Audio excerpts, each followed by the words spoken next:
up, y'all? It's your girl Sakina, and I'm back with another review. This is my review for Put a Ring on It. This is season 3, episode 2. So let's go ahead and get into it. It picks up where it left off last week, where Shay had got up and she went to the bathroom. She was actually crying, and she was trying to talk her way out of it, to think positive, to just get over what she's going through. So she was saying in her confessional that she puts Alfonso on this pedestal and she's introduced him to her family. And I'm like, that's where you went left, sis. You put him on a pedestal and it's not like you're getting that same energy back. The pedestal is not mutual, and it shows just off of how he's handling you, how he's not fighting for you in regards to his family and things like that. So, girl, kick his ass off of that damn pedestal. So, we see that Dr. Nicole is asking Alfonso what's his thoughts about it, and he said that he hates that they keep going through this, and asking like what can he really do about it. He's so like unemotional when it comes down to her, and this is only technically episode 1, and just how shut off he is, and he thinks that everything is a joke, and he laughs at her feelings and stuff. Y'all don't understand the frustration that I feel when people laugh when shit ain't funny. Like, I'm not laughing, and you laughing, and nothing that I said was near a damn joke. Because at this point, I feel like you're taking me as a joke, and this is where I need to remove myself before I get even angrier than I was before. So Dr. Nicole is telling him that you have to see the other person.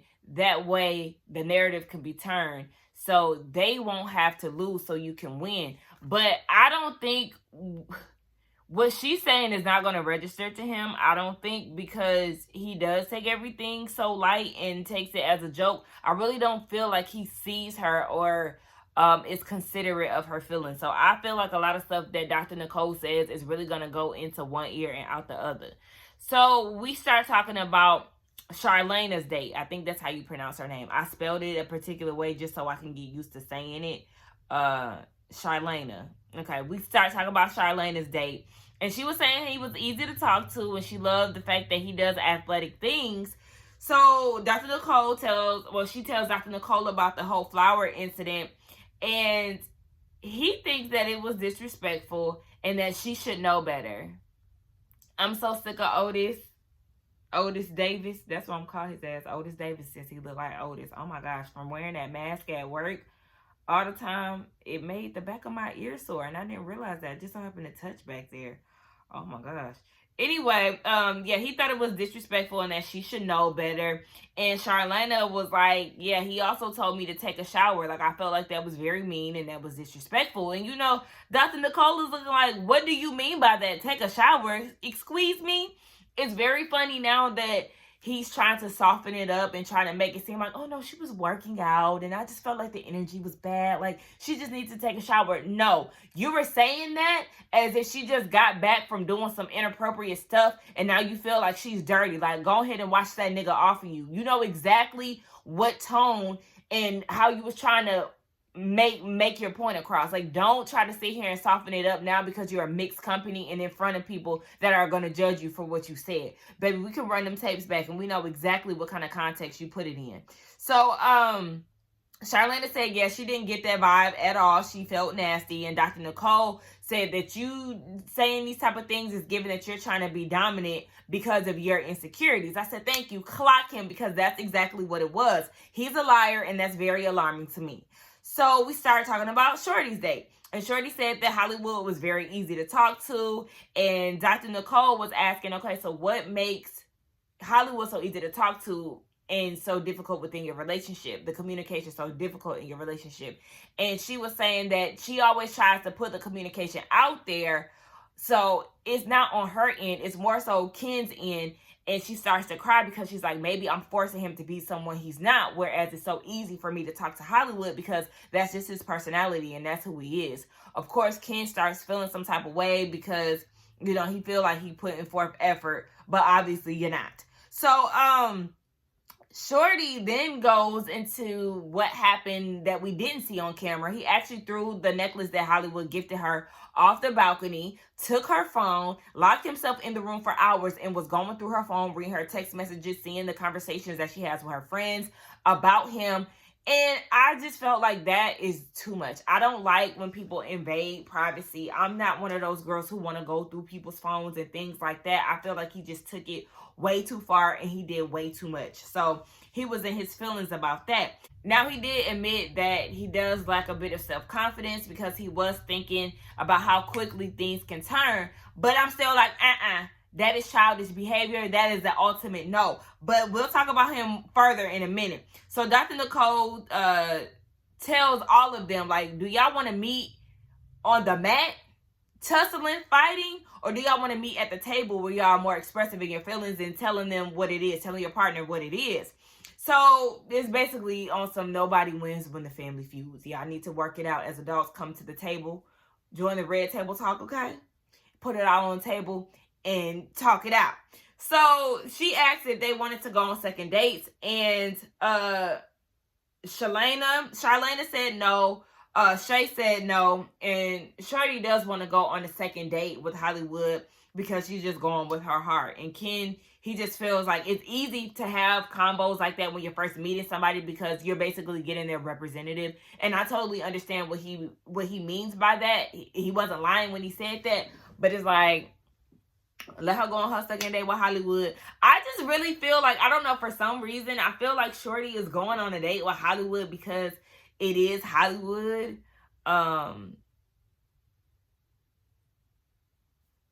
He was on the show. He is, an attractive guy.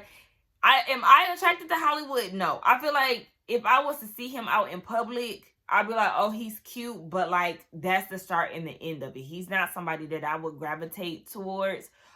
His personality is just a little too over the top for me, and yeah, that's just not something that I'm into.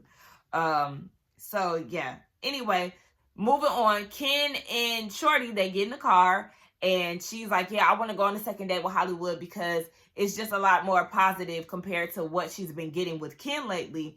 And he said, is it enough to change your complete view? And he then gives her phone back. And I was taken aback by that because I was like, maybe they just didn't have, phones out during the session. Maybe that's part of the process with being with Dr. Nicole. But no, he had her phone on lock since the night before. Okay, he gives her phone back. She's looking through it, and she sees that he had been sending himself screenshots of her bank information. And she is asking, like, this what you've been doing? Show me that you've deleted these documents. And he claims that he had already did it, but he didn't want to show her. Now, he admits that he did something, in the midst of being stupid. But I just don't understand why he would think it's okay to take screenshots of your bank information. Why does he have your bank information? One, y'all not married, so I don't understand why he has access to that.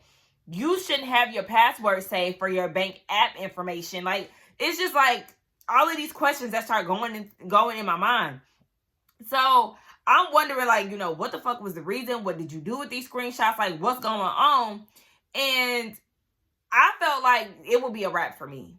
Personally, it would be a wrap. I can't trust you, and you're giving spiteful. And then once we see his actions and the things that he's done in the past, we learn that that's exactly what it is. So they talk later on, and she wants to know what his reasoning was. And he said that he just felt like she was against him.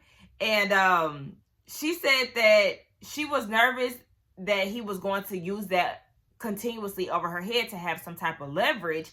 And he said that he understands based off his past actions. And I said, wait, so you mean to tell me that this is normal behavior? Him doing things like that is normal to you? And this explains why she didn't flip out, because Lord knows if it was me, and I don't condone violence, but we probably would have fucked that car up, y'all. I would have reached for that phone with a quickness, because there's no why. What are you doing with my information? But being that this is normal, she didn't flip out as if it was somebody who had just experienced this for the first time. it just could not be me. So she then tells us in her confessional that if he feels threatened by her leaving, then that's when he'll start to sabotage her. So he'll try to sabotage her in front of her friends, work, just any type of level of sabotage he's going in for. And she gave us an example of how he went on her job's social media account and basically spammed the account, saying all these disparaging things about her, saying all this negative stuff about her in the comments. But this is somebody that you want to marry. Somebody who would literally go to extremes to blast you to where you're nervous and you don't even know what he's done with that bank information. That's wild to me. So he admits that he does have some underlying issues and he isn't blind to the issues that he has. And he's crying in the midst of this. And it's like, honey, you obviously know that you have some issues.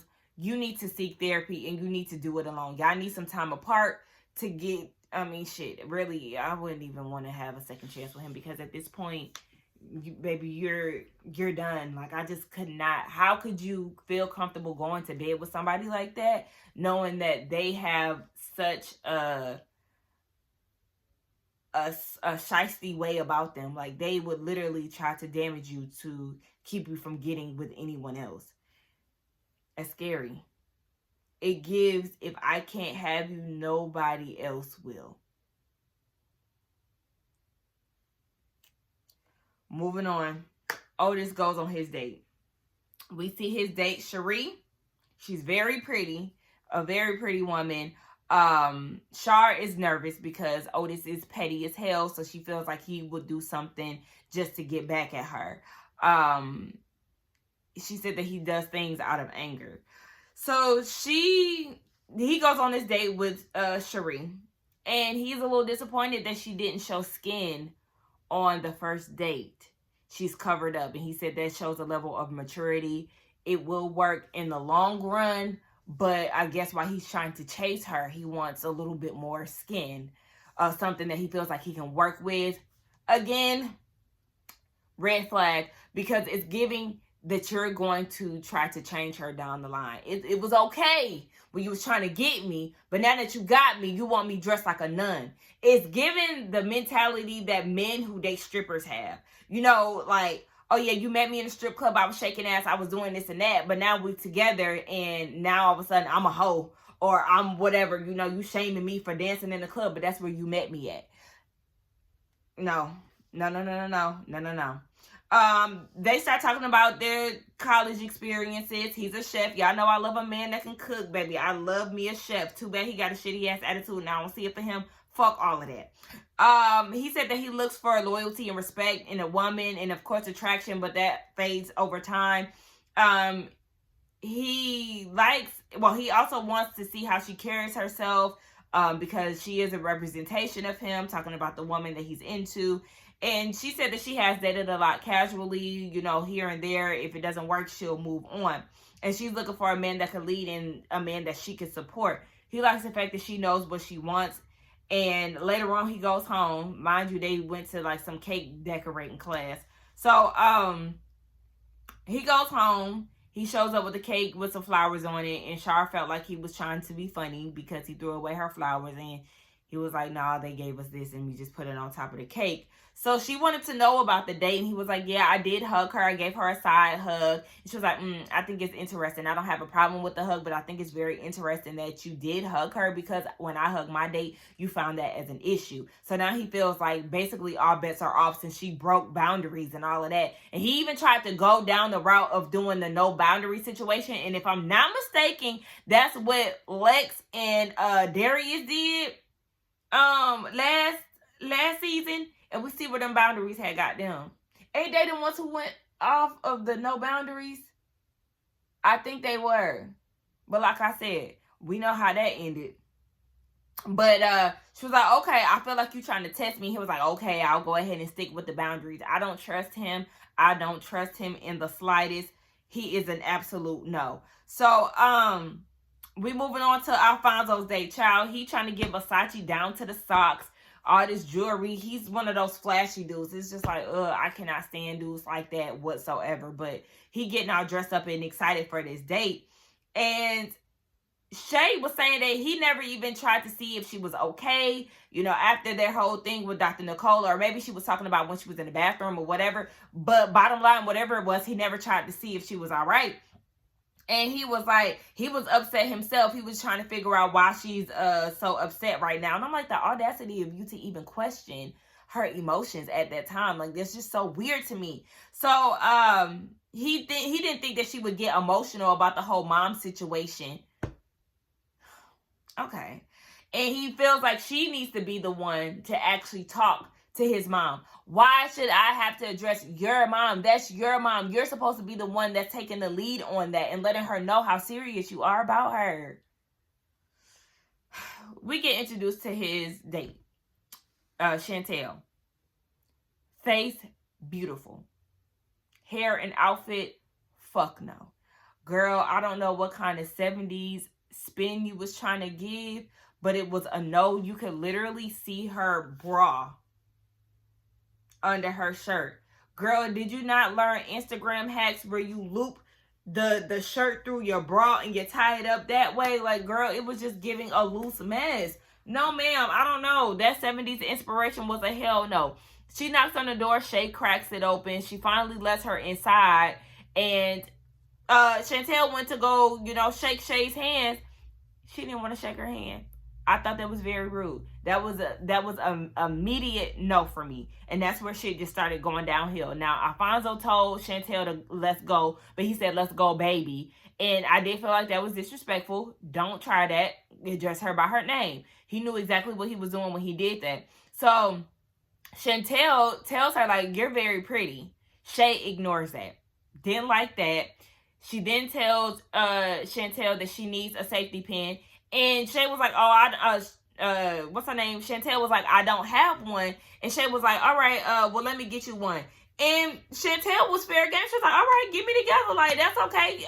She was rolling with it. She wasn't even trying to make a big issue. So then they go outside. Here comes Shay. She's following them outside. She's tapping on the door, telling her that Chantel don't need to have her arm on the armrest. It was just way too much. It was way too much. And at this point, I felt so disappointed in Shay and the way that she was acting, because it's like the date isn't giving you that same energy. You're giving her all the smoke. You're showing your insecurities, and you were the one that was excited for him to go on this date, but look at how you acting. Like, it was just an immediate turn off, and I would be so irritated if I was Chantel, but she handled it so well. I can do nothing but applaud her, because I would have been like, you know what, bitch? Take this damn seatbelt off. Y'all can have this. Like, no, thank you. But they go on their date. They start talking about kids. Alfonso has 3 kids. His oldest daughter is 20. He definitely doesn't look like somebody who has a 20-year-old, but, he probably is up there in age. She said that she will cater to his needs. That's the type of woman that she is. And then they start talking about him and Shay's issues. And we know that family is involved in their issues along with trust. He is in the entertainment industry of some sort, so that's where a lot of her insecurities has a tendency to what? Child, listen, y'all, I'm half asleep. What time is it now? It's about to go on 10. It's 9:45 right now. But a lot of her insecurities tend to fall on his career path or whatever the case may be. But I'm like, okay, but did you cheat? Let's talk about that. You didn't make it clear if you cheated or not, because I'm sure that would have a significant reason. That would be a significant reason. So he said that, he got what he wanted outside of the date, vice versa. She felt like she got what she wanted too. They both each other's type, and he felt like she was boosting his ego. Moving on to Ken's date. He ain't feeling it, okay? He just feels like, I got issues with Shorty. I don't really want to be here. I forgot his date's name. They went to some type of like blowing glass class or whatever, chill. But he was just really uncomfortable, and he apologized for his shortness, but he just said that he was very overwhelmed, obviously, because they do have some issues that they need to take care of. And he said being on this process is pretty much like an ultimatum for their relationship. But child, he was out of it. He really didn't see it for her. And that girl lied and said that she had a good time. I said, girl, no, you didn't. You already know. Damn well, this is an awkward situation for you to be in right now because he ain't giving you no type of energy. This man is visibly sad. So then they all get together to talk to Dr. Nicole. And they talk about Alfonso's date and how it was nice. But then Shay brought out Shay 2.0 and how she came to the car and the whole armrest thing. And it was really a whole turn off. But Dr. Nicole is trying to get down to the root of it. Like, why are you behaving this way? And she just said that he was too happy. He was too excited to go on a date with somebody else. And it's just making her feel like when you be on TikTok and all of that, like you probably just up to no good. And she said in her confessional, y'all, it just gets ghettoer and ghettoer. She said in her confessional that there has been women messaging her, telling her that she needs to get her lady parts checked because her nigga basically out here wilding.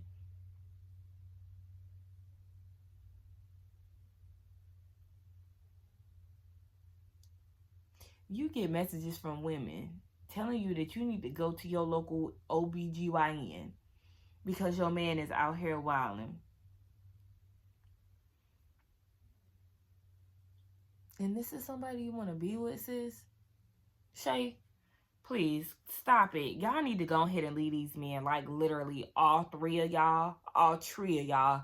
Please pack your bags and go. Because at this point, I'm confused. You got one nigga that is controlling and petty, Otis.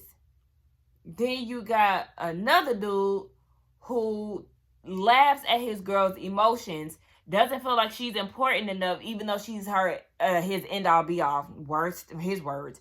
Doesn't see the importance of her meeting his family or, trying to bridge that gap. And then he also has women DMing her about his penis being infected. And then you got the other one who basically isn't career driven or whatever, isn't meeting the standards of his girl, and is also very spiteful, sneaky, and would do anything to destroy her if he isn't involved or if she doesn't want to keep the relationship alive. If this is what dating looks like, especially here in Atlanta, keep in mind, people, they're here in Atlanta. I'm scared, okay?